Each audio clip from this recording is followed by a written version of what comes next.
രാഹുൽ മാങ്കൂട്ടം എന്ന് പറയുന്ന ആൾക്ക് അയാൾക്ക് പറയാനുള്ളത് ആർക്കും കേൾക്കണ്ട.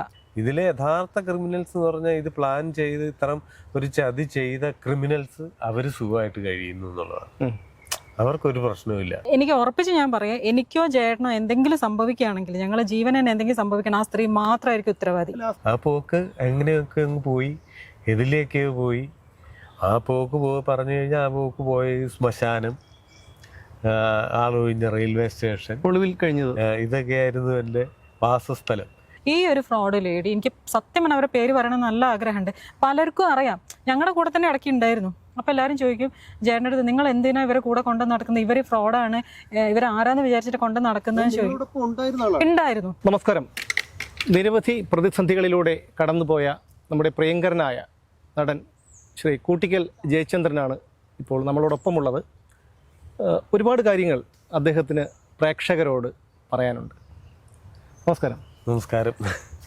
മാധ്യമങ്ങളിലൂടെയൊക്കെ അറിഞ്ഞിരുന്നു, ആ സംഭവത്തെക്കുറിച്ച് നമുക്ക് പരാമർശിക്കേണ്ട.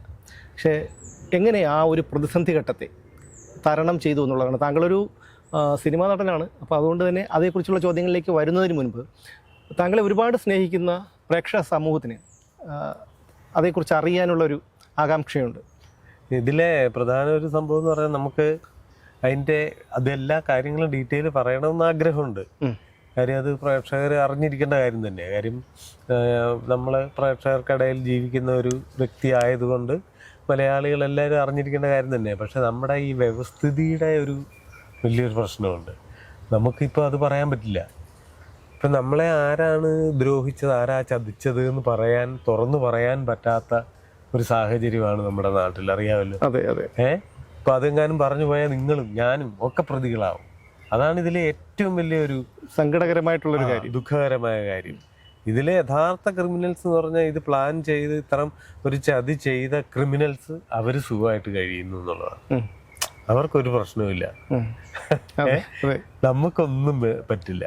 പക്ഷെ എന്തെങ്കിലും ഒരു കാലഘട്ടത്തിൽ എന്തായാലും ഇങ്ങനെ തന്നെ ആവില്ല. ഇതിൻ്റെ ഒരു സത്യാവസ്ഥ അത് പിന്നെ പ്രകൃതിയായിട്ട് തന്നെ അത് വെളിക്കൊണ്ടുവരും എന്നെനിക്ക് ഉറപ്പുണ്ട്. അന്ന് നമ്മളിത് പുറത്തു പറയും, വ്യക്തമായിട്ട് നമ്മൾ സംസാരിച്ചിരിക്കും. കാര്യം അത് ഈ സമൂഹത്തിന് ഏറ്റവും വലിയ അറിഞ്ഞിരിക്കേണ്ട ഒരു കാര്യം തന്നെയാണ് അത്. കാര്യം ഇന്നത്തെ ഈ രീതിയിൽ എങ്ങനെ വേണം ഒരു മനുഷ്യനെ ഇല്ലാതാക്കാം എന്ന് പിന്നെ അങ്ങനെ അങ്ങോട്ട് തുടങ്ങിയാൽ അത് വലിയൊരു അപകടം തന്നെയല്ലേ. അതെ അതെ, തീർച്ചയായിട്ടും. കാര്യം ഇതിപ്പം നമ്മളിപ്പം സാധാരണ ഇപ്പം ഞാനിപ്പം പറയുന്ന വലിയ സെലിബ്രിറ്റി അല്ല നടൻ എന്നുള്ള രീതിയിലൊന്നും അല്ല പറയുന്നത്. ഞാനൊരു പ്രേക്ഷകൻ തന്നെയാണ്. കാര്യം എന്താ വെച്ചാൽ ലാലേട്ടൻ്റെയും മമ്മൂട്ടിയുടെയും ഒക്കെ ആരാധകനായ ഒരു പ്രേക്ഷകൻ തന്നെയാണ്. പക്ഷെ ഞാൻ പറയുന്നതല്ല, ഇതുവരെ നമുക്ക് സാധാരണ നോക്കുമ്പം കണ്ടിട്ടുള്ളത് സിനിമാ നടന്മാരുടെ പേരിൽ അല്ലെങ്കിൽ രാഷ്ട്രീയക്കാരുടെ പേരിൽ അവരെയൊക്കെ ആരോപണങ്ങളൊക്കെ വന്നിട്ട് അവരെ ഏതൊക്കെ രീതിയിൽ ഇതിപ്പം വന്ന് സാധാരണക്കാരന്റെ ജീവിതത്തിലെത്തി കണ്ടില്ലേ. അതെ, അന്ന് ഒരു പക്ഷേ ഇത്തരം വിഷയങ്ങൾ ഉണ്ടാകുമ്പോൾ ആരും പ്രതികരിക്കാതിരുന്നത് കൊണ്ടായിരിക്കാം അല്ലേ. മുമ്പൊക്കെ താങ്കൾ പറഞ്ഞതുപോലെ രാഷ്ട്രീയക്കാർക്കെതിരെയും സിനിമാക്കാർക്കെതിരെയും അല്ല, ഞാൻ പറഞ്ഞ അതല്ല. അന്ന് അത്ര അത് കാണുമ്പോൾ നമുക്കൊരു രസമായിരുന്നു അവരെ. പക്ഷെ ഇതിപ്പോ സാധാരണക്കാരന്റെ അടുത്ത് എത്തിയിരിക്കുന്നു എന്നുള്ളതാണ്. ഇല്ലേ, ബസ്സിൽ യാത്ര ചെയ്യുന്നവന്റെ അടുത്ത് വരെ അത് അപകടം. നമ്മുടെ വീട്ടുമുറ്റത്ത് സാധാരണക്കാർ, അതാണ് ഏറ്റവും വലിയൊരു പിന്നെ എന്താ പറയുക ഒരു അപകടവും ഒരു ഭീതിയാണത്. ഇനിയിപ്പോ എന്താ ഏത് നേരം ഒരു ഹോട്ടലിൽ പോയി കഴിഞ്ഞാൽ ഒരു ടോയ്ലറ്റിൽ കോമൺ ആയിട്ട് ലേഡീസ് ആൻഡ് ജെന്റ്സ് എഴുതി വെച്ചിട്ട് അത് പോകാൻ പേടിയാ. അത് ശരിയാണ്, തീർച്ചയായിട്ടും അത് വലിയ ഭീകരമായിട്ടുള്ള ഒരു അവസ്ഥയാണ്. പക്ഷേ ഈ കൂട്ടിക്കൽ ജയചന്ദ്രൻ എന്ന് പറയുന്ന വ്യക്തിയെ കേരളത്തിലെ പ്രേക്ഷക സമൂഹം കാണാൻ തുടങ്ങിയിട്ട് എനിക്ക് തോന്നുന്നു ഒരു 27-28 വർഷമാവില്ലേ. മിനിമം 28 വർഷത്തോളം തൊട്ടാണ് കലാരംഗത്ത്. പക്ഷേ ടിവിയുടെ ജഗതി കോമഡി ടൈം ജഗതി തുടങ്ങി അത് 2001 തൊട്ട് ഉള്ള ഒരു ബന്ധമാണ്. താങ്കൾക്ക് ഇത്തരത്തിലൊരു പ്രതിസന്ധി ഉണ്ടായപ്പോൾ സത്യം പറഞ്ഞു കഴിഞ്ഞാൽ ഇത് ആരും വിശ്വസിച്ചില്ല എന്നുള്ളതാണ്. അതിൻ്റെ കാരണം ഞാൻ സമൂഹ മാധ്യമങ്ങൾ കൃത്യമായി നിരീക്ഷിച്ചപ്പോൾ ഒരുപാട് പേര് താങ്കളുടെ നാട്ടിലുള്ള കൂട്ടിക്കൽ ഭാഗത്തുള്ളവർ, താങ്കളുടെ സഹപാഠികൾ ഒക്കെ താങ്കൾക്ക് അനുകൂലമായിട്ട് ഒരുപാട് കുറിപ്പുകൾ എഴുതിയിരുന്നു. അപ്പോൾ എങ്ങനെയാണ് ഈ പ്രതിസന്ധി ഘട്ടത്തെ താങ്കൾ അത് പെട്ടെന്ന് വന്നൊരു ഉൽക്ക പോലെ വന്ന് വീണൊരു സംഭവമാണ്, അതെങ്ങനെ തരണം ചെയ്തു എന്നുള്ളതാണ്. അത് ഇപ്പോൾ പറഞ്ഞു കഴിഞ്ഞാൽ ചിന്തിക്കാൻ പോലും പറ്റാത്തൊരു കാര്യമാണ്. ഇതിലിപ്പോൾ നിങ്ങൾ പറഞ്ഞ ഒരു കാര്യമാണ് ഒരു ഗുണമായിട്ട് എനിക്ക് തോന്നുന്നത്. അല്ലെ നാട്ടുകാർക്ക്, അല്ലെ കൂട്ടുകാർക്ക്, അല്ലെങ്കിൽ എന്നെ അടുത്തൊന്നും പോലും കണ്ടിട്ടില്ലാത്ത ആയിരക്കണക്കിന് വരുന്ന കുടുംബത്തിലുള്ള സ്ത്രീകൾക്ക് അല്ലെങ്കിൽ ആ കുടുംബാംഗങ്ങൾക്ക് എന്നിലുള്ള ഒരു വിശ്വാസം, എന്നോടുള്ള ഒരു സ്നേഹം മനസ്സിലാക്കാൻ പറ്റി എന്നുള്ളതാണ് ഈ സാഹചര്യത്തിൽ ഞാൻ. കാര്യം ഏതൊരു വിഷയം വന്നാലും അതിനകത്തൊരു നല്ലതും മോശമുണ്ട്. ഇതിലെ നല്ല വശം എടുക്കാമെന്ന് കരുതി. അല്ല, സാധാരണ ഇത്തരം ഒരു സംഭവം ഉണ്ടാകുമ്പോൾ വളഞ്ഞിട്ട് ആക്രമിക്കാനാണ് ശ്രമിക്കുന്നത് പലരും. തീർച്ചയായിട്ടും. പക്ഷേ ഇവിടെ അത് ഉണ്ടായില്ല എന്നുള്ളതാണ്. അതാ ഞാൻ പറഞ്ഞ അതൊരു വലിയൊരു ഭാഗ്യം. അത് ഒരു ദൈവാനുഗ്രഹമായിട്ട് അത് തിരിച്ചറിയാനും പറ്റി. ഇല്ലെങ്കിൽ നമ്മൾ അറിയില്ലായിരുന്നു. ഇപ്പൊ ഞാൻ ഇതൊക്കെ ചെയ്യുന്നവരുടെ ഒരു ആഗ്രഹം എന്ന് പറഞ്ഞു കഴിഞ്ഞാൽ, ഇപ്പൊ നിങ്ങൾ ഇങ്ങനെ സംസാരിക്കുന്ന അല്ലെങ്കിൽ ഒരു ഫാമിലിയിൽ കുറെ പേര് അല്ലെ പെണ്ണുങ്ങളൊക്കെ കാണുമ്പോൾ നമ്മുടെ അടുത്ത് വരരുത്, നമ്മളെ ആട്ടി ഓടിക്കണം, ഇതാണ് അവരുദ്ദേശിച്ചത് അവരുടെ മനസ്സിൽ. അതെ, അത് നടന്നില്ല. അത് ഞാൻ വിശ്വസിക്കുന്ന പ്രകൃതിയുടെ ഒരു അനുഗ്രഹം. ഒരു 6 മാസമൊക്കെ ലുക്കൗട്ട് നോട്ടീസ് പുറപ്പെടുവിക്കുന്നു, 6 മാസത്തോളം ഒളിവിൽ കഴിയുന്നു. 8 മാസത്തോളം ഒളിവിൽ കഴിയുന്നു. എങ്ങനെ സാധിച്ചു ഇതൊക്കെ? സത്യം പറഞ്ഞു കഴിഞ്ഞാൽ ഇപ്പോൾ താങ്കളുടെ അടുത്തേക്ക് എനിക്കൊക്കെ അത്ഭുതം തോന്നുകയാണ്. കാരണം നമ്മൾ 1 ദിവസം 2 ദിവസം പോലും നമുക്ക് ഇത്തരം ഒരു മാനസികാവസ്ഥയിൽ മാറി നിൽക്കാൻ കഴിയുന്നതല്ല. അതാ എനിക്ക് ഇപ്പം അവിശ്വസനീയമായ ഒരു സംഭവം. ഇത് ഒറ്റ ഒരു നൈറ്റിൽ സംഭവിക്കുന്നതാ. ഞാനും ഭാര്യയും കൂടെ പിന്നെ ആഹാരം കഴിക്കാൻ പോയൊരു ഹോട്ടലിൽ ഇരിക്കുമ്പോൾ ഒരു ഫോൺ കോളിൽ നിന്നാണിത്. നിങ്ങൾ പറഞ്ഞ പോലെ ഉൽക്ക വീഴുന്ന പോലെ പെട്ടെന്നൊരു സംഭവം. അന്ന് അത് നമ്മൾ ചിന്തിക്കുന്ന പോലും ഇല്ലല്ലോ, നമ്മുടെ ഒരു മനസ്സിലുള്ള കാര്യങ്ങൾ പോലും അല്ലല്ലോ ഇതൊന്നും. അന്ന് പിടിവിട്ട് പുറപ്പെട്ടതാ. ആ പോക്ക് എങ്ങനെയൊക്കെ അങ്ങ് പോയി, എതിലേക്കോ പോയി. ആ പോക്ക് പറഞ്ഞു കഴിഞ്ഞാൽ ആ പോക്ക് പോയ ശ്മശാനം, ആളൊഴിഞ്ഞ റെയിൽവേ സ്റ്റേഷൻ, ഒളിവിൽ കഴിഞ്ഞത്, ഇതൊക്കെയായിരുന്നു എൻ്റെ വാസസ്ഥലം. ഇപ്പോഴും ഓർക്കുമ്പോൾ എനിക്ക് അത്ഭുതവും പേടിയും. അന്നേരം ഒന്നുമില്ല, അന്നേരം ഇങ്ങനെ ഒഴുക്കിനെപ്പം പോകുന്നു എന്ന് പറഞ്ഞാൽ നമ്മളങ്ങ് പോവുകയാണല്ലോ. എന്തായാലും ജീവിതത്തിൽ ഒരു വലിയൊരു അനുഭവമായിട്ട് എഴുതാവുന്നേ എനിക്കതിനെ കരുതുന്നുള്ളൂ. അല്ലാതെ നമ്മൾ അതിൽ വലിയ ടെൻഷൻ അടിച്ചു കഴിഞ്ഞാൽ ആ ഭാഗത്തേക്ക് നോക്കിക്കഴിഞ്ഞാൽ ചിലപ്പോൾ നമുക്ക് ജീവിക്കാൻ തന്നെ പറ്റാതെ വരും. നമ്മുടെ സഹപ്രവർത്തകർ, സഹപാഠികൾ, ബന്ധുക്കൾ, ഇവരൊക്കെ ഈ സമീപത്ത് അതിനുശേഷം അവരുടെ പ്രതികരണം എങ്ങനെയായിരുന്നു? ഇപ്പം ഞാൻ പറഞ്ഞല്ലോ, മുമ്പേ സഹപ്രവർത്തകർ പണ്ടേ ഞാൻ ഏറ്റവും കൂടുതൽ ഞാൻ ഉൾക്കൊണ്ടിട്ടുള്ള കൂട്ടുകാരും, പിന്നെ ഞാൻ പറയുന്ന നമ്മളെ പ്രേക്ഷകർ, ഒരു കലാകാരനെ സംബന്ധിച്ച് അയാളുടെ ഏറ്റവും വലിയ ഭാഗ്യം കാണാൻ ഇരിക്കുന്ന ആൾക്കാരാണ് അല്ലേ. അപ്പം അവരിലൊക്കെ ഞാൻ വിശ്വസിച്ചിട്ടുള്ളൂ. അവിടെ നിന്നൊന്നും ഒരിക്കലും ഒരു മോശമായിട്ട് ഇതുവരെ ഒരു സമീപനം വന്നില്ല. അവർക്കൊക്കെ അത്ഭുതം. അവർക്ക് ആ വിഷയം സംസാരിക്കാനേ താല്പര്യമില്ല എന്നുള്ളതാണ് കാര്യമാണ്. പിന്നെ ഇതിൽ സംഭവിച്ചിരിക്കുന്ന ബന്ധുക്കളുടെ കുറെ പേരുടെ ആഗ്രഹമാണല്ലോ നടത്തിയെടുത്തു. അവര് നടക്കട്ടെ, അവരുടെ ആഗ്രഹം നടക്കട്ടെ. പക്ഷെ ആ ഒരു വിഷയം അണഞ്ഞു വന്നപ്പോഴും ഉയർന്ന ഒരു പേരാണ് വസന്തി എന്നുള്ളൊരു പേര്. തീർച്ചയായിട്ടും അതെ. ഭാര്യയാണ്. ഭാര്യ ഈ ഒരു അവസരത്തിലൊക്കെ വലിയ പിന്തുണയാണ് തന്നത്. കാരണം ആരായാലും ഏതൊരു സ്ത്രീ ആയിരുന്നാലും മാനസികമായി തളർന്നു പോകുന്നൊരു സന്ദർഭമാണ്. പക്ഷേ ധൈര്യസമേതം അതിനുശേഷവും ഫൈറ്റ് ചെയ്യാനായി കൂടെയുണ്ട്. തീർച്ചയായിട്ടും. ഇത് ഈ ഒരു സംഭവം തന്നെയാണ് ഞാൻ പറഞ്ഞത്. ഒരു പോസ്റ്റ് തന്നെ ഞാൻ ഇട്ടത്, മഞ്ജു വാര്യരെ പറ്റി ഒരു പോസ്റ്റ് ഇട്ടതെന്നും അതായിരുന്നു വലിയ വിവാദമായത്. ഞാൻ പറഞ്ഞ മറ്റ് സ്ത്രീകൾ ഇങ്ങനെ മടി പിടിച്ച് എനിക്ക് ഒന്നിനും പറ്റില്ല എന്ന് പറഞ്ഞിരിക്കുന്ന സ്ത്രീകളെ കണ്ടുപിടിക്കേണ്ടത് മഞ്ജു വാര്യരെയാണെന്ന് ഞാൻ പറഞ്ഞത്. വേറൊന്നിനുമല്ല, ഈ കാര്യം തന്നെ എൻ്റെ കൂടെയുള്ള ഭാര്യയോട് ഞാൻ പറഞ്ഞത്. നമ്മൾ ഒരിടത്ത് തകർന്ന് വീഴുമ്പോൾ നമുക്ക് വേണ്ടിയിട്ട് നിൽക്കേണ്ടത് അവരാ. അപ്പം അവർ പിന്നെ ഓരോ കാര്യത്തിൻ്റെ പേര് വയ്യ തളർന്നു പോയി കഴിഞ്ഞാൽ കാര്യങ്ങൾ നടക്കില്ല. ഇത് തന്നെയാണ് ഞാൻ പറഞ്ഞ എല്ലാ സ്ത്രീകളോടും എനിക്കതാ പറയാനുള്ളത്. ഒരു കുടുംബമായിട്ട് പോകുന്നവരാണെങ്കിൽ ആ കുടുംബത്തിനൊരു ശക്തി വേണമെങ്കിൽ നമ്മൾ വീഴാതെ നിൽക്കണം. ഞാൻ അങ്ങനെയൊക്കെ പോകുമ്പോഴും ഞങ്ങൾ ഒരു ദിവസം പോലും പരസ്പരം വിളിക്കാതൊന്നും ഇരിക്കില്ല. കാര്യം എവിടെ പോയാലും, ഞാൻ ഗൾഫിൽ പ്രോഗ്രാമിന് പോയാലും ശരി, അവിടെ ചെന്ന് കഴിഞ്ഞ് ഇവരെ വിളിച്ചെത്തി എന്നൊക്കെ പറഞ്ഞിട്ടാണ് നമ്മൾ കയറി. ആരാണ് 8 മാസം ഒരു ബന്ധവും ഇല്ല, ആരുമായിട്ട് ഒരു ബന്ധവും ഇല്ല. ഇവരെന്ത് ചെയ്യുന്നു, ഇവരിത് ഇപ്പൊ ഉണ്ടോ ഒന്ന് തന്നെയൊക്കെയാണ് നമ്മുടെ ഒരു ചിന്തയാ. കാര്യം അതുപോലത്തെ ഒരു അവസ്ഥയാ പെട്ടെന്ന് ഉണ്ടാകുന്ന ഒരു സാഹചര്യം. ഇപ്പം പറയുമ്പോൾ ഇച്ചിരി നമ്മൾ അതിനെപ്പറ്റി കൂടുതൽ അടുത്ത് കഴിഞ്ഞപ്പോൾ ഇത്തിരി ലാഘവമായി, നമുക്കൊരു ട്രാക്ക് കിട്ടി, നമുക്ക് ഇങ്ങനെ ഒറ്റപ്പെട്ട ഒരു പ്രതീതി ഇങ്ങനെ. പക്ഷെ അന്നേരം ആ പെട്ടെന്നുള്ള സന്ദർഭത്തിൽ എന്തായി ലോകത്തിലെ ഏറ്റവും വലിയ ആരോപണമാ നമ്മൾ വരുന്നേ. അപ്പൊ അത് അങ്ങനെ പോയ അപ്പൊ ഇനി ഇവള് എന്താ ഇവിടെ അവസ്ഥ, ഇവളെ ആരെങ്കിലും ഹെൽപ്പ് ചെയ്യുന്നുണ്ടോ, അല്ല ഇവള് തന്നെ എന്ത് ചെയ്യും? പക്ഷെ എന്തായാലും ഞാൻ പറഞ്ഞില്ലേ, എനിക്കൊരു എന്തെങ്കിലും ചെയ്യുമായിരിക്കും എന്ന് എനിക്കൊരു ബോധ്യം ഉണ്ടായിരുന്നു. അതിനാണ് ഞാൻ ചിലപ്പോൾ ഇവർക്കൊക്കെ ഞാൻ ബോറനായിട്ടൊക്കെ തോന്നും. സ്ത്രീകൾക്ക്. ഞാൻ അവരോട് പറയും അങ്ങനല്ല ആകേണ്ടത്, ഇങ്ങനെ ആയാലേ ഒക്കൂ എന്നൊക്കെ ഞാൻ ഈ പറയുന്നത് എന്താണെന്ന് ചോദിച്ചാൽ ഇങ്ങനെ ഒരു സാഹചര്യം വരുമ്പോൾ അതിന് മുമ്പോട്ട് പോകാനായിട്ട് ഒരു കാര്യത്തിന് വേണ്ടിയിട്ടാണ് ഞാൻ ഈ പറയുന്നത്. അല്ലാതെ നമ്മൾ ഏത് നേരം ഈ കള്ളന്മാരുടെയാണ് പഞ്ചാരയടി, എന്റെ പൊന്നെ ചക്കര തേനെ പാല് എന്ന് പറയുന്നവനൊക്കെ കാണാനുള്ള ഒരു അത് ഞാൻ പിന്നെ എല്ലാരും അങ്ങനെയാന്ന് പറയുന്നില്ല, ഞാൻ അതിൽ വിശ്വസിക്കുന്നില്ല. സ്ട്രോങ് ആയിട്ട് പോകണമെങ്കിൽ നമ്മൾ രണ്ടുപേരും ഒരുപോലെ ആയിരിക്കണം അല്ലേ? നമ്മൾ രണ്ടുമാണെങ്കിൽ തന്നെ ഒരു യാത്ര പോകുന്നു, നിങ്ങളും സ്ട്രോങ് ആയിരിക്കണം, ഞാനും സ്ട്രോങ് ആയിരിക്കണം. അതിനകത്ത് ഏത് നേരം നമ്മൾ ലോകം അടിച്ച് നമ്മൾ അങ്ങനെ ആയ വെക്കൂല. അപ്പൊ അങ്ങനത്തെ കാര്യങ്ങൾ ഞാനത് പറഞ്ഞപ്പോ അവർക്കത് പറ്റും എന്ന് എനിക്കുണ്ടായിരുന്നു. എന്നാലും നമ്മുടെ ഒരറിവും ഇല്ലല്ലോ ഇതെന്താ സംഭവിച്ചുകൊണ്ടിരിക്കുന്നത് അവിടെ. പക്ഷെ ഇത് ഇപ്പം കോടതിയിലാണെങ്കിൽ തന്നെ ഓക്കെ, കോടതി പോകും. പക്ഷെ അത് ഇന്നിപ്പോ ഒരു ദിവസം പോയാൽ ഇന്നുകൊണ്ടാവുമോ? പിന്നെ അത് അവര് മാറ്റി വെച്ച് ഒരു മാസം അടുത്ത 18 ഇത്രയും ദിവസം നമ്മൾ വീണ്ടും ഈ 18 ദിവസം ഒന്നും സംഭവിക്കുന്നില്ല. പക്ഷെ നമ്മള് ഇപ്പൊ ഒരു വീട് പണിയാണെങ്കിൽ ഓരോ ദിവസം 6 മാസം കൊണ്ട്, ഇപ്പൊ നമ്മളെ വെളിയിൽ ഇരുന്ന് വീട് പണിയാണ്, ഓരോ ദിവസം വീട് പണി നടക്കുന്നുണ്ട്.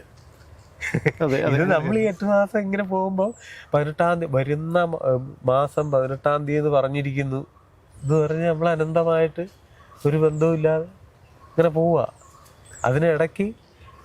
അതിനിടയ്ക്കെങ്ങാണ്ട് 1-2 ഒരു സുഹൃത്ത് വഴി കാര്യങ്ങളൊന്നും അറിഞ്ഞു എന്നുള്ളതല്ലാതെ വേറൊരു കാര്യങ്ങളും ഇല്ല. അതാണ് അത് ജീവിതത്തിലെ ഞാനതിനെ ഒരു അനുഭവമായിട്ട് കാണുന്നു. കാര്യം അത് കലാകാരൻ എന്ന നിലയിൽ നമുക്ക് കലാകാരന് ആവശ്യം അനുഭവമാണ്. അത് പിന്നീടൊക്കെ നമുക്ക് പിന്നെ ഓർത്തിരിക്കാനും ഓർക്കാനും ആ വഴിയൊക്കെ വീണ്ടും പോകുമ്പോഴും ഉള്ള കാര്യങ്ങളൊക്കെ ചിന്തിക്കുന്നതുകൊണ്ട് അതിൽ ആഗമത്തോടെ ഇരിക്കുന്നു. എന്തായാലും വൈഫ് വന്നിട്ടുണ്ടല്ലോ, അപ്പൊ വൈഫിനെ ഉണ്ട്. അപ്പൊ ഇവിടെ വന്ന് ഇതിലെ ഇങ്ങനെ കറങ്ങാൻ പോയിട്ട് നമുക്ക് ബാക്കി കാര്യം അവരോട് അതായിരിക്കും നല്ലത്. അങ്ങോട്ട് പോവാം.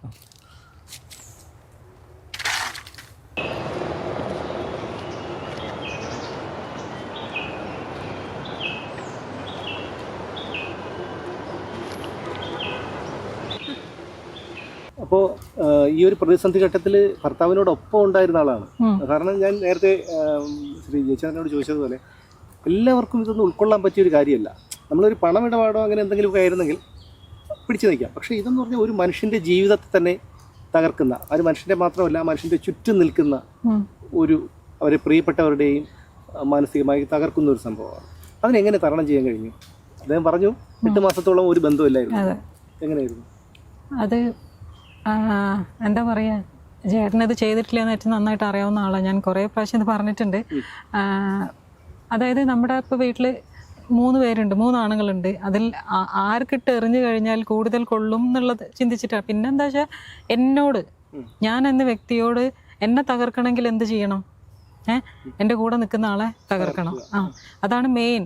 അതാ ഞാൻ ഈ എല്ലായിടത്തും ഞാൻ പറയുന്നുണ്ടല്ലോ, സ്ത്രീകളെ വിശ്വസിക്കരുതെന്ന് പറയുമ്പോൾ പലരും ചോദിക്കുന്നത് അതെന്താ സ്ത്രീകളെ നിങ്ങൾ പറയുന്നതിൽ ക്ലാരിറ്റി ഇല്ല എന്ന് പറയുന്നുണ്ട്. അങ്ങനെ ക്ലിയർ ആയി പറഞ്ഞു കഴിഞ്ഞാൽ ചിലപ്പോൾ ഞങ്ങൾ അകത്ത് പോകും. അങ്ങനെയാണ് നമ്മുടെ. ചോദിച്ചോട്ടെ, ഇടയ്ക്ക് ഒരു ചോദ്യം ചോദിച്ചോട്ടെ. അതായത് ഈ ഉണ്ടായ സംഭവത്തിന്റെ പിന്നിൽ സ്ത്രീകളാണ്, ആണുങ്ങൾ ആരുമില്ല, സ്ത്രീകളാണ്.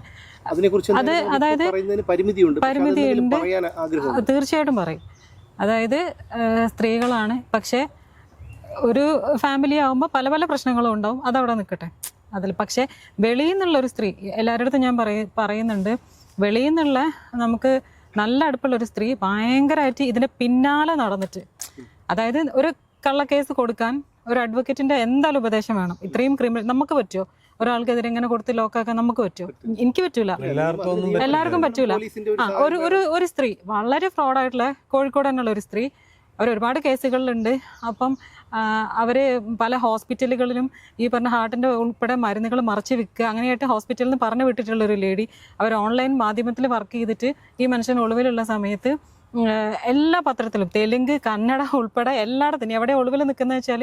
അപ്പം അങ്ങനെ വൈരാഗ്യമുള്ളൊരു സ്ത്രീ, എനിക്ക് ഉറപ്പിച്ച് ഞാൻ പറയാം, എനിക്കോ ചേട്ടനോ എന്തെങ്കിലും സംഭവിക്കുകയാണെങ്കിൽ, ഞങ്ങളെ ജീവനെ എന്തെങ്കിലും സംഭവിക്കണം, ആ സ്ത്രീ മാത്രമായിരിക്കും ഉത്തരവാദി. ആ സ്ത്രീ എന്ന് പറയാൻ നിങ്ങൾ ഈ പ്രതിസന്ധി, ഇത്രയും വലിയ പ്രതിസന്ധി തരണം ചെയ്തു, ഇതിലും വലിയൊരു പ്രതിസന്ധി ഇല്ലാന്ന് ഞാൻ ഇല്ല. തീർച്ചയായിട്ടും എന്തായാലും നിങ്ങൾ നിങ്ങളുടേതായിട്ടുള്ള രീതിയിൽ നിങ്ങൾ എന്തായാലും അങ്ങനെ ഒരു സാഹസത്തിന് മുതിരില്ല. അതായത് ഞാൻ പറഞ്ഞത് ജീവൻ എടുക്കുക.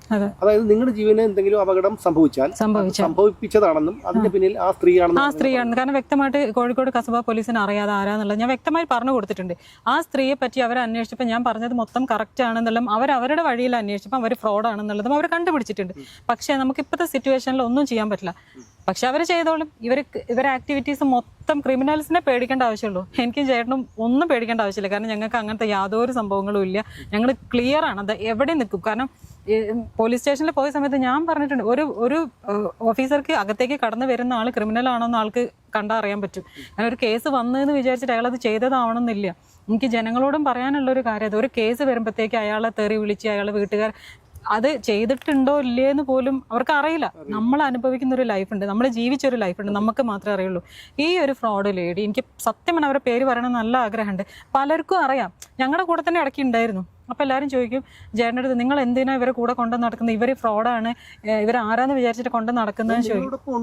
ഉണ്ടായിരുന്നു, മുമ്പ് ഉണ്ടായിരുന്നു. ചില സാഹചര്യങ്ങളിൽ നമ്മൾ ഈ പറയുന്ന പോലെ ഈ സാധാരണ ചിന്താഗതി നമുക്ക് വരുന്നതുകൊണ്ട് വരുന്ന സൗഹൃദം നമുക്കിപ്പോ പിന്നെ ഇങ്ങനെയുള്ള ഫ്രോഡുകൾക്ക് മനുഷ്യര് നമ്മൾ പറഞ്ഞ ആരെയും ഒന്നും വിശ്വസിക്കാതെ നമുക്ക് ജീവിക്കാൻ പറ്റും. പിന്നെ ഇങ്ങനെയുള്ള ഫ്രോഡുകൾക്ക് ഭയങ്കര നല്ല പെരുമാറ്റമായിരിക്കും. ഓവർ നല്ല പെരുമാറ്റം, ഇങ്ങനെ കഷ്ടപ്പാടൊക്കെ പറയുന്ന സമയത്ത് നമ്മൾ അവരെ വിശ്വസിച്ച് കൂടെ കൂട്ടും. പിന്നെയാണ് ഇവർ ഫ്രോഡാണെന്ന് അറിയുന്നത്. പിന്നെ എങ്ങനെ എന്താ പറയുക, നമ്മള് കുടുംബത്ത് കയറി മനസ്സിലായി, അങ്ങനെയാണല്ലോ അവര്. പിന്നെ അവർക്ക് അതിനുള്ളത് ഓരോ പണികൾ ദൈവം കൊടുക്കുന്നുണ്ട്. പക്ഷെ ഈ കുടുംബത്ത് തന്നെ നമ്മള് മുമ്പേ പറഞ്ഞ പോലെ ഒരുത്തൻ നന്നായി കാണുന്ന ആഗ്രഹമില്ലാത്തവരുണ്ട്. അവർക്ക് പിന്നെ ഇങ്ങനെ സപ്പോർട്ടും കൂടെ ഇവര് ബോൺ ക്രിമിനൽ എന്ന് തന്നെ പറയാം. അപ്പൊ അവർക്ക് അറിയാം ഇത് എങ്ങനെ ചെയ്തു കൊടുക്കണം എന്ന് അവർക്ക് നന്നായിട്ട് അറിയാം. എന്തായാലും ഞാൻ അവരുടെ പേരും അവർ ചെയ്ത ഫ്രോഡ് പരിപാടികളിൽ പോലീസുകാർ ഇപ്പൊ ഞാൻ ആദ്യം പറഞ്ഞപ്പോൾ അവർ വിശ്വസിച്ചിട്ടില്ലായിരുന്നു. ഇപ്പൊ അവർ തന്നെ എടുത്തു തന്നു. ഞാൻ ചെല്ലുമ്പോൾ അവർ ഇന്ന സംഭവങ്ങൾ ഉണ്ടല്ലോ എന്ന് തന്നെ പറയുന്നു. കൂടുതൽ പറഞ്ഞു കഴിഞ്ഞാൽ ചിലപ്പോൾ നമുക്ക് ഇതായതുകൊണ്ടാണ് പറയാത്തത്. നിയമത്തിനെ നമ്മള് പക്ഷെ അവര് വിചാരിക്കുന്നത് എന്താ അറിയാം, ഇങ്ങനെ ഒന്നും ആരും അറിയുന്നില്ല എന്ന് വിചാരിച്ചിട്ട് എത്ര നാൾ അവരിങ്ങനെ സേഫ് ആയിട്ട് ഇരിക്കുന്ന എനിക്ക് അറിയേണ്ടത്. അറിയാമെന്ന് അവർക്ക് അറിയില്ല. പക്ഷെ പലരും പറയുന്നുണ്ട് എന്തിനാണ് ഇങ്ങനെ നിൽക്കുന്ന, പോലീസിൽ ഭയങ്കര പ്രഷർ കൊടുക്കുക, എന്നും പോലീസ് സ്റ്റേഷനിൽ വിളിച്ചിട്ട് എന്താ അറസ്റ്റ് ചെയ്യാത്തതിന്റെ പോലീസിന് പ്രഷർ കൊടുക്കുന്നൊക്കെ ചെയ്തിട്ട് ഈ ലേഡിയാ. മനസ്സിലായോ നിങ്ങൾക്ക്? അപ്പൊ അങ്ങനെയൊക്കെ അപ്പൊ ഞാൻ എങ്ങനെ പറയും സ്ത്രീകളെ വിശ്വസിക്കണം എന്ന്? എല്ലാ സ്ത്രീകളെന്ന് ഞാൻ ഒരിക്കലും പറഞ്ഞിട്ടില്ല. കാരണം ഈ കേസ് വന്ന സമയത്ത് എൻ്റെ ഫ്രണ്ട്സ് കുറെ പെൺകുട്ടികളാണ് എന്നെ ഹെൽപ്പ് ചെയ്തിട്ടുള്ള. അഡ്വക്കേറ്റ് അമ്പിളി എന്നൊക്കെ പറഞ്ഞിട്ട് നിങ്ങൾക്ക് അറിയാം, ചൈൽഡ് ആർട്ടിസ്റ്റായിട്ട് അഭിനയിച്ചിട്ടുണ്ടായിരുന്നു അമ്പിളി. ഇവിടെ ലോയറാണ്. ഇപ്പം അങ്ങനെ കുറേ എൻ്റെ ഫ്രണ്ട്സ് ഉള്ളത് കൊണ്ടാണ് ഞാനിപ്പോൾ ഇന്ന് ജീവനോടെ ഇരിക്കുന്നത് തന്നെ. അതും പറയാൻ പറ്റില്ല, എല്ലാ സ്ത്രീകളും ഞാൻ ഒരിക്കലും പറഞ്ഞിട്ടില്ല. പക്ഷേ ക്രിമിനൽസ് ആയിട്ടുള്ള പെണ്ണുങ്ങളിൽ എല്ലാ വിഭാഗത്തിലും ഉണ്ട് ഇതേപോലെ വൃത്തികെട്ടവരും നല്ലവരും. അത് എല്ലാ നാട്ടിലും. ഇപ്പം ഞാൻ പറയാം, ഒരു നാട്ടിൽ ഇപ്പം കോഴിക്കോടുകാർ ഞങ്ങളെല്ലാം നല്ലവർ, അല്ലെ കോട്ടയംകാരെല്ലാം നല്ലവർ എന്നൊന്നും പറയുന്നതിൽ ഞാൻ വിശ്വസിക്കുന്നില്ല. എല്ലായിടത്തും ദൈവത്തിന്റെ ഒരു കളി, എല്ലാം വീതിച്ചിട്ടിരിക്കുക. എല്ലായിടത്തും നല്ലവരും ഉണ്ട് കെട്ടവര് എന്ന് പറയുന്ന പോലെ തന്നെ. പക്ഷെ അത് ഈ കൂടുതലും ഇവര് ഇങ്ങനെ ഈ സ്ത്രീകൾക്ക് എനിക്ക് തോന്നുന്ന ഈ ഒരു സാഹചര്യത്തിൽ നമ്മുടെ ഒരു വ്യവസ്ഥിതിയിൽ ഇങ്ങനെ ഒരു ആനുകൂല്യങ്ങളും കൂടെ വരുമ്പോ ഇതുപോലുള്ള ക്രിമിനലുകളാണ് മുമ്പോട്ട് വരിക. ലേഡീസിലുള്ള ക്രിമിനൽസ് ആണ് മുമ്പോട്ട് വരിക. കാര്യം അപ്പം ഒരു സാധാരണക്കാരന് ഇപ്പൊ നമ്മുടെ വീട്ടിലൊരു സ്ത്രീക്കോ അല്ലെങ്കിൽ നമ്മുടെ വീട്ടിലൊരു കൊച്ചിനോ ഒന്നും നീതി കിട്ടാത്തൊരവസ്ഥ വരും. സാധാരണക്കാരന്റെ വീട്ടിൽ ഒരു പെണ്ണിന് കിട്ടൂല. എല്ലാവരും സമൂഹവും നിയമവും ആ ഒരു സംശയദൃഷ്ടിയോടുകൂടി കാണുന്ന അവസ്ഥയിലേക്ക്. അപ്പൊ ഈ നിയമത്തിന്റെ സാധ്യത മുഴുവൻ ഈ പറയുന്ന പോലെ ക്രിമിനൽസ് എടുത്ത് ഉപയോഗിക്കുകയും ചെയ്യും. അതാണ് ഇവിടെ നടക്കുന്നത്. ഇപ്പൊ ഇതിന്റെ കഥ തന്നെ ഞാൻ മുമ്പേ പറഞ്ഞ പോലെ തന്നെ ഞങ്ങളെ ജീവിതം ഇല്ലാതാക്കാൻ നോക്കിയവരാരെന്ന് പറയാനുള്ള സ്വാതന്ത്ര്യം നമുക്കില്ല. അനുഭവിച്ചെല്ലാം നമ്മളുമാണ് ഇതിന്റെ പിന്നിലുള്ള സ്ത്രീകൾ എന്ന് പറയുന്നത് നിങ്ങൾ ചോദിച്ച പോലെ ഒന്നിൽ കൂടുതൽ സ്ത്രീകളാണ്. അവരൊക്കെ സുഖമായിട്ട് ജീവിക്കുന്നു. ഇതാണ് നമ്മുടെ സിസ്റ്റം. ഇതെന്താന്ന് എനിക്ക് ഇപ്പോഴും മനസ്സിലാവുന്നില്ല. അല്ല, അതിന് മാറ്റങ്ങൾ വരുന്നുണ്ടല്ലോ. കാരണം വിവാഹ വാഗ്ദാനം നൽകി പീഡിപ്പിക്കുക എന്നുള്ള, വിവാഹിത അങ്ങനെ ഒരു പരാതി പറഞ്ഞാൽ നിലനിൽക്കില്ല. അതൊന്നും സുപ്രീം കോടതിയുടെ ഒരു വിധി, അതൊരു വലിയ തീർച്ചയായിട്ടും മാറ്റമാണ് സമൂഹത്തിൽ ഉണ്ടാക്കുന്നത്. ഇതിപ്പോ എന്താ വെച്ചാൽ ഒരു ആണിനെതിരെ പരാതി വന്നു കഴിഞ്ഞപ്പോ രാഹുൽ മാങ്കൂട്ടം എന്ന് പറയുന്ന അയാൾക്ക് പറയാനുള്ളത് ആർക്കും കേൾക്കണ്ട. അല്ല, അയാൾ തുറന്ന് പറഞ്ഞപ്പോൾ പോലും അയാൾ ആക്രമിക്കുന്നു. അതാണ് മാധ്യമ പ്രവർത്തനെ ആക്രമിക്കുന്നു എന്നുള്ളതാണ്. രാഹുൽ ഈശ്വറിനൊക്കെ ആണെങ്കിൽ തെറി കേൾക്കാത്ത എന്തിനാണ് അയാൾ ഇത് കേട്ടിട്ട് ഇത്രയും സ്ട്രോങ് ആയിട്ട് ചിലപ്പോൾ ഞാൻ ആലോചിക്കും, ഒരു മനുഷ്യ എനിക്ക് തന്നെ ഒന്ന് രണ്ട് കമന്റ്സ് ഒക്കെ വരുന്ന സമയത്ത് ഞാൻ അതിന് റിപ്ലൈ കൊടുക്കാൻ പോകുമ്പോൾ എല്ലാവരും പറയും എന്തിനാ അങ്ങനെ കൊടുക്കുക. അവർക്ക് അതൊരു രസമായിരിക്കും കമന്റ് ഇടുന്ന ആൾക്കാർക്ക്. പക്ഷെ രാഹുലിനൊക്കെ പൂവിട്ട് പൂജിക്കാതെ നിവർത്തിയില്ല കേട്ടോ. അല്ല, അത് അനുഭവിക്കുന്നത് കാരണം ഈ ഒരു കമന്റ് ചെയ്യുന്നവർക്ക് ഇതൊരു അനുഭവം വരുമ്പോൾ കറക്റ്റ്. അത് ഞാൻ പറയാൻ വരുമായിരുന്നു. അതൊന്ന് പ്രത്യേകം എനിക്ക് പറയാനുണ്ട്. അത് ഈ പ്രേക്ഷകരിൽ എത്തിക്കണം. ഒറ്റ കാര്യം എനിക്ക് നിങ്ങളോട് പറയാനുള്ളൂ. കാര്യം നമ്മളെല്ലാം ഇപ്പോൾ ഫേസ്ബുക്ക് അല്ലെങ്കിൽ നമുക്കെല്ലാം അഭിപ്രായം എഴുതാനുള്ള ഒരു പ്ലാറ്റ്ഫോം ഒക്കെ സമ്മതിച്ചു, അതൊക്കെ ശരിയാണ്. പക്ഷേ എന്തെങ്കിലും ഒരു സംഭവം കേൾക്കുമ്പോൾ അപ്പം തന്നെ ഞാനെല്ലാം തികഞ്ഞവെന്ന് കരുതി മറ്റുള്ളവർ പറയുന്ന അഭിപ്രായം നിർത്തണം നിങ്ങൾ. കാര്യമല്ലേ, അതിൻ്റെ ഉദാഹരണം ഞാൻ പറഞ്ഞുതരാം. ഇപ്പോൾ പ്രശസ്തരായ രാഷ്ട്രീയക്കാർക്കോ സിനിമാക്കാർക്കോ മാത്രമല്ല, വെറുതെ ബസ്സിൽ നടന്ന ഒരുത്തൻ്റെ പോലും ജീവിതം പോയി. അപ്പോൾ സാധാരണക്കാരൻ്റെ മുറ്റത്തെത്തി നിൽക്കുകയാണ്. അതുകൊണ്ട് ദൈവത്തെ ഓർത്ത് ഒരു ആരോപണം എവിടെയെങ്കിലും കേട്ട് കഴിഞ്ഞാൽ ഉടനെ എടുത്തിയാടി അയാൾക്ക് അനുകൂലമായിട്ട് നിന്നില്ലേലും അയാൾക്ക് ആ സത്യം തെളിയിക്കാനുള്ള അവസരം ഇല്ലാതാക്കി കളയരുത് എന്നുള്ളൊരു അപേക്ഷ മാത്രമേ ഉള്ളൂ എനിക്ക്. കാര്യം അതുകൊണ്ട് വേറൊന്നുമല്ല, ഈ നശിച്ചു പോകും നമ്മുടെ ഈ സമൂഹം ഇങ്ങനെ ആയി കഴിഞ്ഞാൽ. നിരപരാധികളായ അല്ല, ഒരുപക്ഷെ എനിക്ക് തോന്നുന്നു താങ്കളുടെ സ്ഥാനത്ത് ഞാനോ ഒരുപക്ഷെ വേറൊരാളായിരുന്നെങ്കിൽ പോലും ഈ 8 മാസത്തിനുള്ളിൽ നമ്മൾ ജീവൻ അവസാനിപ്പിക്കാനേ നോക്കൂ. കാരണം മുന്നോട്ട് പോകാൻ എന്താ പറയാ, ഇപ്പൊ അങ്ങനെ പറയുകയാണെങ്കിൽ സത്യത്തിന്റെ ഒരു ശക്തി, ഒരു പവർ എന്ന് പറയില്ലേ, ചെയ്യാത്തൊരു തെറ്റിന് എന്ത് തെളിവ് കൊണ്ടുവന്നോട്ടെ. ഞങ്ങൾ രണ്ടുപേരും അതന്നെ പറയാം, നമ്മൾ ചെയ്യാത്തൊരു തെറ്റിന് എന്തും അവർ കൊണ്ടുവന്നോട്ടെ. അതിനൊരു ലിമിറ്റ് ഉണ്ടല്ലോ. ഞങ്ങൾ ആദ്യം തന്നെ നമ്മൾ തെറ്റ് ചെയ്യാതെ നമുക്ക് ആരും പേടിക്കേണ്ട ആവശ്യമില്ല, ഒളിവിൽ നിൽക്കേണ്ട ആവശ്യമില്ല. കാരണം വെച്ചാൽ എല്ലാവരും പിന്നെ എന്തിനാ ഒളിവിൽ പോയത് ഞാൻ തെറ്റ് ചെയ്തിട്ടില്ല എന്ന് ഇവിടെ നിന്നാൽ പോലീസുകാരെ പിടിച്ചകത്തിടും അല്ലേ. പോക്സോ എന്ന് പറഞ്ഞാൽ മിനിമം ഒരു 3 മാസം ആവാതെ ബെയിൽ 90 ദിവസം കഴിഞ്ഞിട്ടേ കിട്ടുള്ളൂ. ചോദിച്ചപ്പോ തന്നെ പറഞ്ഞത്, അപ്പൊ നമ്മൾ അറിയുന്ന പോലെ ഞാനിത് ചെയ്തിട്ടില്ല, പിന്നെ എന്തിനാണ് ഞാൻ ഇത്. അപ്പൊ പെട്ടെന്ന് ഞാൻ ചെയ്യാത്ത കാര്യത്തിന് ഞാൻ പിന്നെ മറ്റുള്ളവരുടെ മുമ്പിൽ പോയി മുട്ടുകുത്തേണ്ട കാര്യം എന്താ? അപ്പൊ കൂട്ടുകാരന്മാർ പറയാം സംഭവം ഒക്കെ ശരിയാണ്, നീ ചെയ്തിട്ടില്ല, നമുക്കും അറിയാം, നമ്മളെപ്പോഴുള്ളവർക്ക് ചിന്തിക്കാൻ പറ്റുന്നൊരു കാര്യമല്ല. പക്ഷെ നീ ഇതും പറഞ്ഞോണ്ട് അങ്ങോട്ട് ചെന്ന് കഴിഞ്ഞാൽ അമ്മ ഇടിച്ച് കൂമ്പ് കാട്ടും. പിന്നെ പറഞ്ഞിട്ട് അങ്ങനെ ചെറിയ കുട്ടിയെ പീഡിപ്പിച്ചു എന്നൊക്കെ കേൾക്കുന്ന സമയത്ത് പക്ഷെ ബാക്കി കാര്യങ്ങൾ എന്താന്ന് ആരും അറിയുന്നില്ല, നമുക്കത് പറയാനും പറ്റില്ല. ഞാൻ മനസ്സിലാക്കിയെടുത്തോളം സത്യം ഒന്നും അറിയണ്ട. ചിലപ്പോൾ നമുക്ക് ഒരിക്കലും അറിയാത്ത 2 വ്യക്തികളാണ്. നമുക്ക് അതിന്റെ സാഹചര്യങ്ങൾ കൂട്ടി വായിക്കുമ്പോൾ നമുക്ക് തന്നെ മനസ്സിലാവും ഇതിൽ വാസ്തവം ഇല്ല എന്നുള്ള കാര്യം. പക്ഷെ എന്നാലും ആക്രമിക്കാൻ അത് നിങ്ങൾ പറയുന്ന പ്രധാനപ്പെട്ട കാര്യം ഞാൻ പറയുന്നത്. നമുക്കിപ്പോൾ എന്നെ സംബന്ധിച്ച് ഒരു സംഭവം കേട്ട് നമുക്ക് പെട്ടെന്ന് നമ്മുടെ കോമൺ സെൻസ് വെച്ച് എന്തായിരിക്കും, കണ്ടില്ലേ പോലും നമുക്ക് ഊഹിക്കാൻ പറ്റും എന്താ സംഭവിച്ചത്. ഒരു ഏകദേശം ഒരു ഐഡിയ കിട്ടും ഇല്ലേ? തീർച്ചയായിട്ടും. അത് വെച്ചിട്ട് നമ്മൾ പെരുമാറിയാൽ മതി. അല്ലാതെ ഇപ്പം 4 വയസ്സുള്ള ഒരു കുട്ടിയെ പീഡിപ്പിച്ചു, ഓഹോ എന്നാ ഇവനെ എനിക്ക് അങ്ങനെ കേൾക്കുമ്പോഴേ ഞാൻ ആദ്യം ഒന്ന് ചിന്തിക്കും ഇതിന്റെ സാധ്യതകൾ, ആ വ്യക്തിയെ പറ്റി ഒന്ന് ചിന്തിക്കും, വിലയിരുത്തും. നോക്കുമ്പോൾ നമുക്ക് ഏകദേശം ഒരു പിക്ചർ കിട്ടും. മനസ്സിലായില്ലേ? ഇന്ന് പല അജ്ഞാത മരണങ്ങളുടെയും കാരണങ്ങൾ തേടിപ്പോയാൽ ഇതുപോലുള്ള സംഭവങ്ങൾ കാര്യം ഓരോരുത്തർക്കും ഓരോ രീതിയിലാണ് ചിന്താഗതി പോകുന്നത്. ഇപ്പൊ എന്നെ സംബന്ധിച്ചിടത്തോളം ഞാൻ പിന്നെ അന്നേരം അപ്സെറ്റ് ആയി പോയി. കാര്യം ഒരിക്കലും നമ്മൾ ചിന്തിക്കുമല്ലോ, എന്ത് കുഞ്ഞുങ്ങൾ എന്നൊക്കെ പറഞ്ഞ ദൈവങ്ങളാ. കാര്യം അതുങ്ങൾക്ക് പിന്നെ രൂപം ആണോ പെണ്ണോ എന്ന് പോലും ഒരു പ്രത്യേക പ്രായം കഴിഞ്ഞാൽ നമുക്ക് തിരിച്ചറിയാൻ പറ്റുള്ളൂ. അതേപോലെ അത്ര ദൈവങ്ങളായിട്ട് നമ്മൾ കാണുന്ന ഇതിനെപ്പറ്റി അങ്ങനെ പറഞ്ഞപ്പോൾ പെട്ടെന്ന് നമ്മൾ ഞാനായിരുന്നെങ്കിൽ ഒരുപക്ഷെ ഞാൻ ഇതിന് കാരണക്കാരെ ചെന്ന് കൊന്നു കളഞ്ഞത്. കാരണം എന്ന് വെച്ചാൽ കുട്ടികളെന്ന് പറഞ്ഞു കഴിഞ്ഞാൽ നമുക്ക് അത് പറയുമ്പോൾ തന്നെ നമുക്ക് ഒരുപക്ഷെ കുട്ടികളില്ലാത്തതിൻ്റെ ഇതായിരിക്കും. പക്ഷെ എന്നായിരുന്നാലും ഈ ഇപ്പൊ സത്യം പറഞ്ഞു കഴിഞ്ഞാൽ ഒരു കാര്യം, കുട്ടികളെ എടുക്കാൻ പോകുമ്പോൾ പേടിയാണ്. കാരണം ഒരു കുട്ടിയെ കാണുമ്പോൾ ഇത് എത്ര ബന്ധുക്കളോ ആയിക്കോട്ടെ, എത്ര അടുപ്പമുള്ള സഹോദരങ്ങളുടെ കുട്ടികളായിക്കോട്ടെ, നമുക്കൊന്ന് എടുക്കാനോ ഓമനിക്കാനോ ഒക്കെ ഭയങ്കരമായിട്ടുള്ള ആഗ്രഹം ഉണ്ടെങ്കിൽ അതൊക്കെ കുഞ്ഞിക്കൂനം പടത്തില് ദിലീപേട്ടൻ വരുന്നുണ്ടല്ലോ, നവ്യനാരെ കാണാൻ ഹോസ്പിറ്റലിൽ. പണ്ടോ ചെറിയ കുട്ടിനെ പ്രസവിച്ച പാടം കൂടെ കൊണ്ടുവന്ന് തക്കിടു വേണ്ട പീഡനത്തിനകത്ത് പോകുന്നു എന്നോ പറഞ്ഞു. അല്ല ഇതിൽ ഞാൻ പറയുന്നത് കുഞ്ഞുങ്ങളല്ല പ്രശ്നം, കുട്ടികൾക്ക് ഇപ്പൊ അവരെ നമ്മുടെ അടുത്തുനിന്ന് ഒരു നമുക്ക് നമ്മുടെ പോട്ടെ അല്ലെ വേറൊരു കുട്ടി വളരുന്നത് വേറൊരാൾ മോനെ എന്തടാ എന്നൊക്കെ ചോദിക്കുമ്പോഴാണ് അതിന് സംസാരിക്കാനുള്ള ശേഷി വരെ വരുന്നത്. ഇനി അങ്ങോട്ട് അതും ഇല്ലാതാവും. സൈക്കോകളായിപ്പോ ഇവ ലാളിക്കാൻ ആരുമില്ല. മുത്തച്ഛന് ലാളിക്കാൻ പറ്റൂല. പിന്നെ മുത്തച്ഛൻ ലാളിച്ചു കഴിയുമ്പോഴത്തേക്കിനും കൊച്ചിന് അമൗണ്ട് കൊടുത്തു കഴിഞ്ഞാൽ 10-70 വയസ്സുള്ളവർ കിടപ്പുണ്ട്.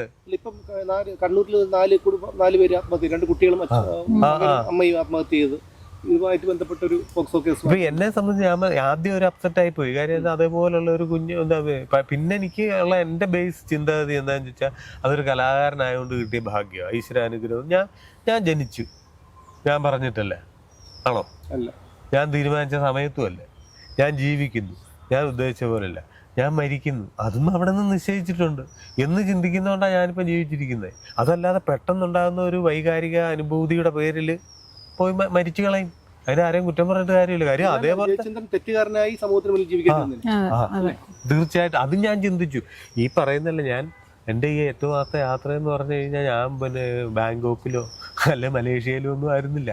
കാട് ഇതുപോലുള്ള സ്ഥലങ്ങളിൽ ഇന്ത്യയുടെ പല ബോർഡറുകളിലും പോയത്. എവിടെയാ ചെന്ന് പെടുന്നെന്ന് പോലും അറിയാത്ത അത് ചേട്ടൻ പറഞ്ഞിരുന്നു, ഞാൻ ചെയ്തിട്ടില്ലല്ലോ, ഞാൻ പോലീസ് സ്റ്റേഷനിൽ പോയി പറഞ്ഞോളാം. അപ്പം നമ്മൾ ഫ്രണ്ട്സിൻ്റെ അഡ്വക്കേറ്റ്, അപ്പോൾ അവർ പറഞ്ഞല്ല ചേട്ടാ അങ്ങനെയെല്ലാം മാറി നിൽക്കണം. പക്ഷെ എനിക്ക് വാശിയായിരുന്നു, ചെയ്യാത്തൊരു തെറ്റിൻ്റെ ചേട്ടന് ജയിലിൽ അയക്കില്ല എന്നുള്ള. കാരണം ഞാൻ കൂടെ നടക്കുന്നത് എനിക്കല്ലേ അറിയാവുള്ളൂ, എൻ്റെ കൂടെ തന്നെയാണ് ഉണ്ടായിരുന്നത്. ബാക്കി അത്രയും ഡീറ്റെയിൽസ് ഉണ്ട്, അത് ഞാൻ ഇപ്പോൾ പറയാൻ പറ്റാത്തതുകൊണ്ട് പറയുന്നില്ല. ഒരു ദിവസം പറയാം, നമുക്ക് സംസാരിക്കാം. ഇത് പറയുന്ന ഒരു ശ്മശാനത്തിൽ, റെയിൽവേ സ്റ്റേഷനിലൊക്കെ നമ്മൾ പോകുന്നത്. അപ്പോഴെല്ലാം എൻ്റെ മനസ്സിൽ ഒരു വേദന എന്ന് പറഞ്ഞാൽ ഈ ചെറുതാണല്ലോ, അതിനെപ്പറ്റി ആ പാവത്തിനെ ഓർക്കുമ്പോൾ അതൊന്നും അറിയാതെ ഇപ്പോഴും നടക്കൂല്ലേ. ഈ വിഷമം ഓർക്കുമ്പോൾ ചത്ത് കളഞ്ഞാലോ തോന്നിയിട്ടുണ്ട്. അപ്പോഴാണ് എനിക്ക് നിങ്ങൾ പറഞ്ഞ പോയിന്റ് പിടികിട്ടേ. അപ്പം പറയണ്ട, അവനത് ചെയ്തതിൻ്റെ പശ്ചാത്തലത്തിൽ ചത്തതാന്ന് പറയും അല്ലേ? തീർച്ചയായിട്ടും അങ്ങനെ പറയും സമൂഹം. അപ്പം അതുകൊണ്ട് നമ്മൾ അതുകൊണ്ട് ഏതായാലും എങ്ങനെങ്കിലും ഇത് തെളിയിക്കുക എന്നുള്ളത് ഇത്തിരിയില്ലാത്ത കുഞ്ഞിന്റെ ഭാവിയുടെ ആവശ്യമാണ്. ഞാൻ പറഞ്ഞില്ലേ ഒരു ഫ്രോഡ് ലേഡി എന്ന് പറഞ്ഞില്ലേ, ഇപ്പൊ നമ്മൾ ഇന്റർവ്യൂ ഒക്കെ കൊടുക്കുമ്പോൾ നോക്കി നിൽക്കും, ഇതിൽ എന്താണ് ഞങ്ങളെ ലോക്കാക്കാൻ പറ്റിയത് നോക്കി നടക്കുന്ന ഫ്രോഡാ. മനസ്സിലായി ഇപ്പോഴും. അല്ല, എന്തിനാണ് അവർക്ക് നിങ്ങളോട് ഇത്രയ്ക്ക് അധികം ഒരു വൈരാഗ്യം തോന്നാൻ? ഇതാ ഞാൻ പറഞ്ഞ ആ കാര്യം പറയുമ്പോഴും ഈ ഫുൾ ഡീറ്റെയിലേക്ക് പോകേണ്ടി വരും. അതായത് ചില ആൾക്കാർ നമ്മുടെ അടുത്തേക്ക് വരുന്നത്, ഇപ്പൊ ചേട്ടൻ സിനിമ ഫീൽഡാണ്, അവർക്ക് പല ലക്ഷ്യങ്ങളും ഉണ്ടാവും. നമ്മുടെ കൂടെ വന്നിട്ട് പല ആൾക്കാരെ വെച്ച് കമ്പനി അടിക്കണമെന്നോ അങ്ങനെ പോകണമെന്നോ ആഗ്രഹം ഉണ്ടാവും. അപ്പം ഇവര് ഫ്രോഡാന്ന് അറിഞ്ഞ ശേഷം ഞങ്ങൾ കുറച്ച് അകറ്റി നിർത്തി. ആ ഒരു വൈരാഗ്യം നന്നായിട്ടുണ്ട്. പിന്നെ വേറെ ഉള്ള ആൾക്കാർക്ക് എന്നോടുള്ള വൈരാഗ്യം നന്നായിട്ടുണ്ട്. ഇവരുടെ കുടുംബത്ത് ഈ പറയുന്ന പോലെ ഞങ്ങൾ രണ്ടുപേരും നല്ലപോലെ ജീവിക്കുന്നത് കാണുമ്പോൾ അത് സഹിക്കാൻ പറ്റില്ല. അവർ ചത്തിട്ടാണേലും അത് ഇല്ലാതാക്കും. അതൊന്ന്. പിന്നെ പേഴ്സണലി ഇവളെ ദ്രോഹിക്കണമെങ്കിൽ ഇവക്കിട്ട് ചെയ്തിട്ട് കാര്യമില്ല, എനിക്കിട്ട് പണിതാലേ വെക്കുള്ളൂ. പിന്നെ ഇവരെ ഇങ്ങനെ എല്ലാരും കൂടെ ചേർന്ന് മറ്റേ ജഗതി ഒരു സാംക്രമിക ആക്രമണം എന്ന് പറഞ്ഞ പോലെ എല്ലാരും കൂടെ ചേർന്ന് ഇതൊരു സംഭവം സെറ്റാക്കുക. പക്ഷെ ഞാൻ പറയുന്നത് വെച്ചാൽ ഇങ്ങനത്തെ കേസ് കൊടുക്കുന്ന സ്ത്രീകൾക്ക് ഇപ്പൊ വെളിയിലൊക്കെ ആണെങ്കിൽ കേട്ടിട്ടുണ്ട്, അങ്ങനെ കള്ളക്കേസാണെന്ന് തെളിഞ്ഞാൽ അവർക്കും ഇതേ ശിക്ഷ തന്നെ കൊടുക്കുന്നത്. അത് വരണം. മനസ്സിലായില്ലേ? ഞാൻ അതാണ് പറയുന്നത്. അത് ചിലപ്പം എന്താ പറയാ, എല്ലാ കോടതിക്ക് മുകളിലായിട്ടുള്ള ദൈവം എന്നൊരു ശക്തി ഉണ്ടാവും എന്ന് ഞാൻ വിചാരിക്കുന്നത്. ഇതില് മെയിൻ സംഭവങ്ങൾ അങ്ങനെയാണ്. ഇതിവിടെ എന്തായാലും ഒരു കാര്യം ഉറപ്പാ, അത് ഈ ചെയ്ത കാര്യം ഇതുപോലത്തെ ക്രൂരത ചെയ്യരുത്. കാര്യം എന്താണെന്ന് ചോദിച്ചാൽ നമ്മളെ ഒരാളുടെ ജീവിതം വെച്ച് കളിക്കുക എന്നുള്ളത് വലിയ മഹാപാപം അവര് തന്നെ എടുത്ത് തലയെ വെച്ചതാ. പക്ഷെ അതിന്റെ മറ്റ് കാര്യങ്ങൾ നമ്മളും സഹിച്ചേ പറ്റും. ഇങ്ങനെ ഒരെണ്ണത്തിനകത്ത് നിന്ന് വീണ് കഴിയുമ്പോൾ കോടതി കേസ് എന്നൊക്കെ പറയുന്നത് നിസ്സാര കാര്യമല്ല. പക്ഷെ അതാണ് എന്റെ ബലമായ വിശ്വാസം, അവരുടെ സമയമായി, അതുകൊണ്ടാണ് അവർക്ക് ഇങ്ങനെ. അല്ല, അത് എല്ലാത്തിനും ഒരു കാരണം വരുമല്ലോ. നമ്മൾ ഈ എത്ര ഇതുപോലുള്ള ദുഷ്ടകഥാപാത്രങ്ങളും അവരുടേതായ നാശത്തിനുള്ള ഒരു കാരണം അവർ തന്നെ ഉണ്ടാക്കി. തീർച്ചയായിട്ടും അത് നമ്മൾ നോക്കി നമ്മുടെ ചുറ്റും നിരീക്ഷിച്ചാൽ നമുക്കത് മനസ്സിലാവും. അതിന്റെ കാരണമായിരിക്കാം. എന്തായാലും ഈ രാഹുലിനെ അതിജീവിതൻ എന്ന് പറഞ്ഞപ്പോ അങ്ങനെയല്ലേ വിശേഷിപ്പിച്ചല്ലേ? എന്തുകൊണ്ട് അല്ല ആക്രമണം നേരിട്ടിട്ടില്ല? രാഹുൽ മാങ്കൂട്ടത്തിനെയാണ് പറഞ്ഞത്. ഞാൻ ചോദിച്ചത് ഇത്രയേ ഉള്ളൂ. അല്ല, ഞാൻ ചോദിച്ചത് ഇത്രയേ ഉള്ളൂ. അതിജീവിതൻ എന്നല്ല ഞാൻ പറഞ്ഞത്, വിവാഹിതയായിട്ടുള്ള സ്ത്രീകൾ എങ്ങനെ അതിജീവിതയാവുന്നു. ഒരാളെ അപ്പൊ ഞാൻ തന്നെ, വേറെ ആരും പറഞ്ഞ പ്രശ്നം ഞാൻ മോശമായിട്ട് നടക്കുന്ന പെണ്ണാണ്, എനിക്ക് ഹസ്ബൻഡ് ഉണ്ട്. അപ്പൊ ചേട്ടനെ പറ്റിച്ചിട്ട് അല്ലെങ്കിൽ ചേട്ടൻ സൂപ്പർ സ്റ്റാർ അല്ലാത്തതുകൊണ്ട് ഏതെങ്കിലും സൂപ്പർ സ്റ്റാറിന്റെ കൂടെ ഞാൻ പോയി ജീവിക്കുന്നത്. അപ്പൊ എന്റെ ലൈഫ് സ്റ്റൈൽ പോരാഞ്ഞിട്ടായിരിക്കും ഞാൻ അയാളുടെ കൂടെ പോയി ജീവിക്കുന്നുണ്ടാവുക. അയാൾ അതിലും വലിയ വിളഞ്ഞവനാണെങ്കിൽ എന്റെ യൂസ് ചെയ്ത് വിഡ്രോ ചെയ്ത് കഴിഞ്ഞാൽ അപ്പം ഞാൻ പോയി പറയാം, എന്നെ ആൾ പീഡിപ്പിച്ചു എന്ന് പറഞ്ഞിട്ട് ഞാൻ ഒരു 5-10 വർഷം കഴിഞ്ഞിട്ട് പോയി പറഞ്ഞു കഴിഞ്ഞിട്ട് അതെങ്ങനെ അതിജീവിതം? എൻ്റെ അച്ഛനും അമ്മയും കല്യാണം കഴിച്ചു കൊടുത്തത് ഈ മനുഷ്യനാ അല്ലേ? എന്നിട്ട് അല്ലെങ്കിൽ ജയേട്ടൻ പോയി പറയും എൻ്റെ ഭാര്യനെ പറ്റിച്ച് പോയെന്ന് പറഞ്ഞാൽ ആദ്യം ഇയാൾക്കിട്ട് 2 പൊട്ടിക്കേണ്ടത് അല്ലേ? ഞാൻ പറഞ്ഞത് തെറ്റുണ്ടോ അല്ലേ? ഇങ്ങനത്തെ കുറെ കോഴി ആണുങ്ങളും ഉണ്ട്. ഇത് എന്തെങ്കിലും പോയിക്കോട്ടെ എന്നാ അവൻ കുറച്ച് രാഷ്ട്രീയത്തിലൊക്കെ ഉള്ള അവൻ്റെ കൂടെ പോയി എന്തെങ്കിലും കാര്യം സാധിക്കാൻ അവൾ പോവുകയാണ് പോയിക്കോട്ടെ. അവർക്ക് വിചാരിച്ച കാര്യം സാധിച്ചിട്ടില്ലെങ്കിൽ ഇവനും ഈ സ്ത്രീയും ഞങ്ങൾ 2 പേരും കൂടെ പറയാ, ഇയാള് ഇത് എവിടത് കേരളത്തിൽ തന്നെയല്ലേ നമ്മൾ ജീവിക്കുന്നത്? എനിക്ക് അതാ മനസ്സിലാവാത്തത്. വലിയ രീതിയിലുള്ള സൈബർ ആക്രമണം നേരിട്ടിരുന്നു. അതുകൊണ്ട് എന്താ ഞാൻ കുറച്ച് ഫേമസ് ആയി. ഞാൻ വീട്ടില് ഇപ്പൊ പറഞ്ഞില്ലേ കുറെ കോഴി ആണുങ്ങളുണ്ടെന്ന് പറഞ്ഞില്ലേ, അത് വളരെ ശരിയാണ്. ഉദാഹരണത്തിന് ഒരു പെണ്ണ് അയ്യോ എനിക്ക് പനിയാണ്, അവർക്ക് ആ പനിയാണ് എന്നുള്ള ഒരു പാരസെറ്റമോൾ കഴിച്ചുകൊണ്ട് കയറി കിടന്നാൽ മതി. പക്ഷെ ഫേസ്ബുക്കിൽ എഴുതേണ്ട ഒരു കാര്യമില്ല. എഴുതുമ്പോഴത്തേക്കും അതിന്റെ അടിയിൽ നോക്കിക്കൊള്ളാം. മോളെ ആടലോടെ അസംതി പുരട്ടിയാൽ മതി. മോളെ മറ്റേത് അവൻ നിൽക്കുന്ന ദുബായിലായിരിക്കും. അല്ല അതിലെ ഏറ്റവും വലിയ രസം വേറെ ഞാൻ പറയാം, ഈ തലവേദന കിടക്കുന്ന പെണ്ണുണ്ട് ആയിരിക്കുന്നത്. അതാണ് ഇതിലെ ഏറ്റവും വലിയ രസം. നല്ലൊരു പെങ്കൊച്ച് ഇങ്ങനെ തല ഇങ്ങനെ വെച്ചിട്ട് ഇങ്ങനെ കിടക്കുന്ന എന്തൊക്കെയോ എഴുതിയിട്ടാ മതി കേട്ടാ. അതായത് ഇപ്പൊ ഞാൻ വേണം ഈ മരുന്ന് കൊണ്ടുവരാം, എന്റെ അവിടെ ഒരു വലിയ ഒരു വൈദ്യരുണ്ട് അല്ലെങ്കിൽ ഡോക്ടറുണ്ട്, പെറ്റ തള്ളയ്ക്ക് ഒരു നേരത്തെ ആഹാരവും വെള്ളവും കൊടുക്കാത്തവരാണ് ഇത് പറയുന്നത്. അങ്ങനെയുള്ളവരാണ് ഇതുപോലുള്ള സംഭവങ്ങൾ വരുമ്പോ വന്നിട്ട് കമന്റ് ഒരു കാര്യമില്ലെന്നേ. അതാ ഇപ്പൊ ഞാൻ ഒരു ഇതിലൊക്കെ കമന്റ് ഇടുന്നതിലൊന്നും ഞാൻ ഒരു പരിധി വരെ, പിന്നെ എന്നാന്ന് ചോദിച്ചു കഴിഞ്ഞാൽ ഞാൻ ഈ നമ്മൾ ഈ സ്വർണ്ണക്കരണ്ടിയും വായി വെച്ചൊന്നും ജനിച്ചല്ലാത്തതുകൊണ്ട് പെട്ടെന്ന് നമുക്ക് ദേഷ്യം വരും. ഇവനൊക്കെ തപസ്സിരുന്ന കേട്ടകേക്കലാത്ത തെറി എനിക്കറിയാവുന്ന ആളാണ് ഞാൻ. അതാ ചിന്തിക്കേണ്ടത്. ഇവനൊന്നും ജന്മത്തില് കേട്ടിട്ടുണ്ടാവില്ല.